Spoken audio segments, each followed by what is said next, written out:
There is a level of discipline that makes you look terrifying to people. Today, you will discover how to reach it. This level of discipline separates you from everyone else. You will hardly fail. You wake up at the same time every day. You work on your goals without negotiation, even when everyone else is making excuses. While they explain, you execute. There is an ancient system created by Miyamoto Musashi, used by the samurai, that produces this kind of terrifying discipline. If you understand this system, consistency will no longer be something you struggle with. But before I show it to you, you must understand something. This system is not for everyone. That is why you have never heard of it. It goes against everything you know, everything you've been taught. It will require you to kill a part of yourself, a part you didn't even know existed.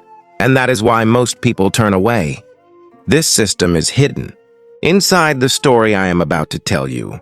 This is the story of Greg, a man with massive ambition, but no discipline, and how his life changed the day he discovered the system. Chapter 1. The Ambitious Boy. Greg was never lazy. That was the one thing no one could accuse him of. Even in school, ambition followed him everywhere. While others waited for instructions, Greg experimented.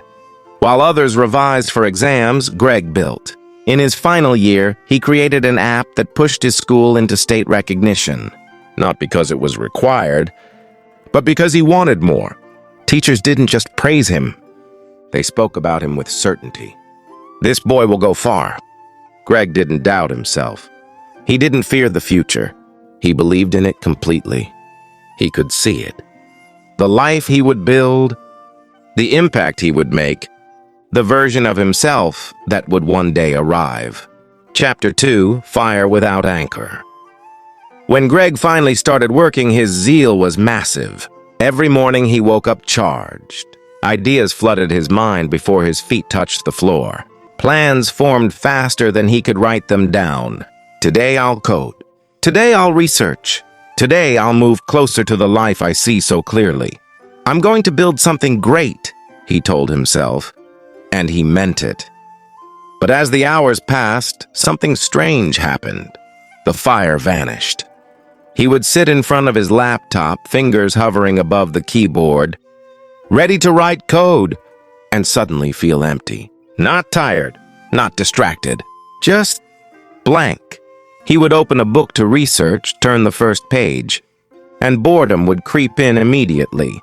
His eyes moved, but his mind resisted. This confused him deeply. How could someone so hungry feel so stuck? It wasn't that Greg lacked ambition. It was that his ambition had no discipline holding it down. Chapter 3. Motivation that expires daily. Every morning reset the same way. High energy, big dreams, strong intention. Each day felt like a fresh start. Each day promised change. And each day, motivation expired quietly, usually before noon. When the excitement faded, Greg paused. He waited for the feeling to return. He told himself, maybe later. Later never came. What Greg didn't understand yet was simple and dangerous. Motivation is emotional. Emotion is unstable. And Musashi warned centuries ago, to depend on feeling is to depend on chance. Greg was betting his future on chance, and losing slowly every day. Chapter 4. The confusion that breaks the ambitious. This confused Greg deeply. How can I want this so badly and still not act? He replayed the question in his head almost every day. He wasn't distracted. He wasn't stupid. He wasn't lazy. When he sat down to work, he wanted to work. But something invisible blocked him at the exact moment action was supposed to begin. It was as if his ambition lived in his thoughts, but died the moment his hands touched the tools. And that gap between desire and execution slowly broke him. Chapter 5. The question that exposed everything. The day of his school reunion. The reunion hall was loud. Laughter filled the room. Old jokes returned. Names were called with excitement. Greg smiled, nodded, laughed at the right moments. Then conversation shifted. I launched a startup last year. I just moved my app to 3 countries. I left my job, built my own thing. Greg listened. When it was his turn, he spoke carefully. Words chosen to sound stable, not honest. I'm working, learning, still figuring things out. Then a familiar voice interrupted. Greg. He turned. Mr. Cletus, his old lecturer, stood there, smiling softly. They stepped aside, away from the noise. Mr. Cletus studied him for a moment, then asked calmly, So, how far have you gone in life? The question landed heavier than it sounded. Greg opened his mouth to answer, then stopped. How far had he gone? Not how busy he was, not how talented he was, how far he had actually moved. I don't know, Greg admitted quietly. I wake up motivated. I have ideas, big ones. He exhaled. But when it's time to work, I feel nothing. Mr. Cletus nodded slowly as if he had heard this before. Let me guess, he said. You wait for the feeling to return. Greg looked up surprised. Yes. Mr. Cletus smiled. Not kindly, not harshly. Knowingly. Then you're fighting the wrong enemy, he said. You think motivation is your fuel. He paused. It isn't. Greg frowned. Then what is? Mr. Cletus leaned closer. Discipline that doesn't need permission. Greg felt something shift. Not relief, recognition. Mr. Cletus placed a hand on his shoulder. Come to my house tomorrow evening, he said. There's something I want to show you. For the first time in years, Greg didn't feel motivated. He felt alert. Chapter 6. Musashi's Hidden Truth. On Tuesday evening, Greg stood in front of Mr. Cletus's house. It was quiet. No music, no television noise leaking through windows. Inside, Mr. Cletus didn't take him to the living room. Instead, he led Greg down a narrow hallway and opened a wooden door. This, he said, is my inner library.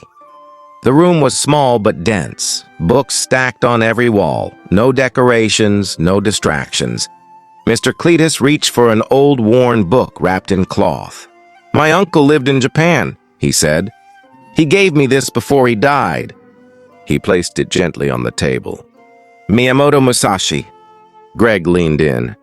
Musashi never relied on motivation, Mr. Cletus said calmly. He built systems that worked without feeling.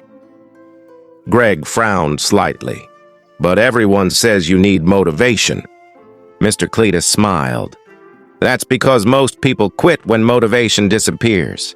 He tapped the book. Musashi knew something modern people ignore. Discipline is not emotional, it is structural. Greg sat down. Principle 1. Action comes before will. Mr. Cletus didn't rush. He asked a question instead. Greg, when you open your laptop, what are you waiting for? Greg hesitated. I guess the feeling to start. Mr. Cletus nodded. That's the trap. He leaned back. Musashi believed the body must move before the mind agrees. If you wait for willingness, you will wait forever. Greg protested gently. But if I don't feel like it, the work feels forced. Mr. Cletus smiled.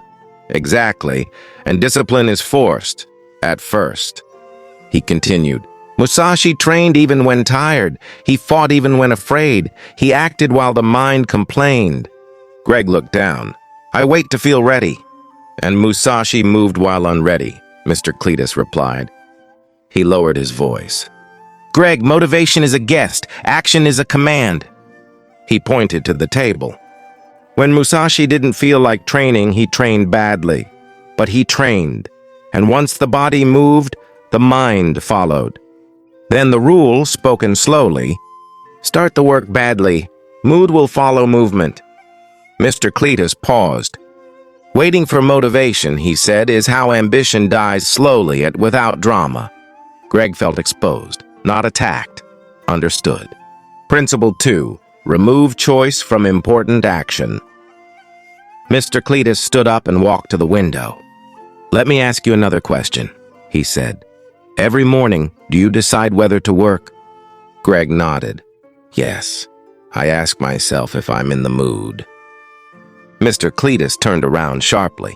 "That's your second mistake." He walked back and placed the book in Greg's hands.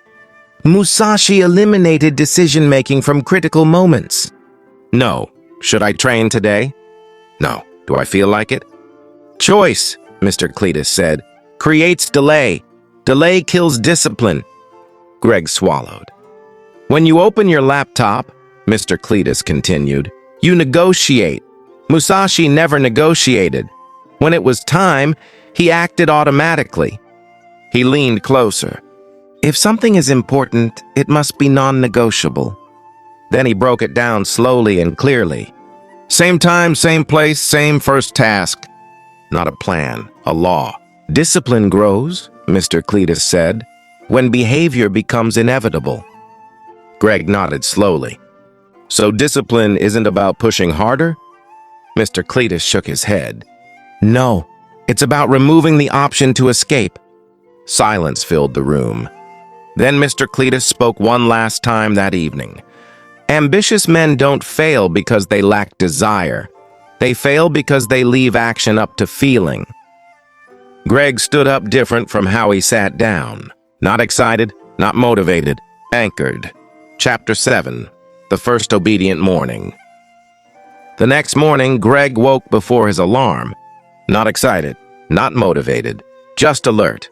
The room was silent. For a moment, instinct reached for his phone. The familiar urge rose, fast and automatic. Then Mr. Cletus's voice echoed in his head. "Action comes before will." Greg sat up.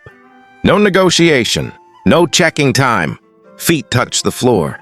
His body moved before his mind could argue. In the kitchen, he poured water and drank it slowly. No music, no scrolling, no comfort. It felt empty, uninspiring, almost uncomfortable. And that was new. He opened his laptop. Not to plan, not to research, just to write one line of code. The cursor blinked. His mind resisted. This is boring. This is pointless. Greg typed anyway. The code wasn't clean. It wasn't impressive.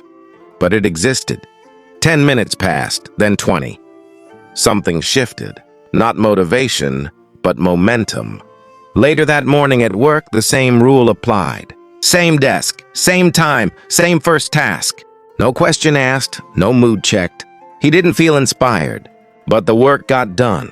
That evening, Greg didn't feel proud. He felt calm. Not because he had changed his life, but because, for the first time in years, his actions had obeyed him, not his feelings. Greg went to sleep knowing one thing. Musashi was right. Discipline doesn't feel powerful at first. It feels inevitable, and inevitability is terrifying.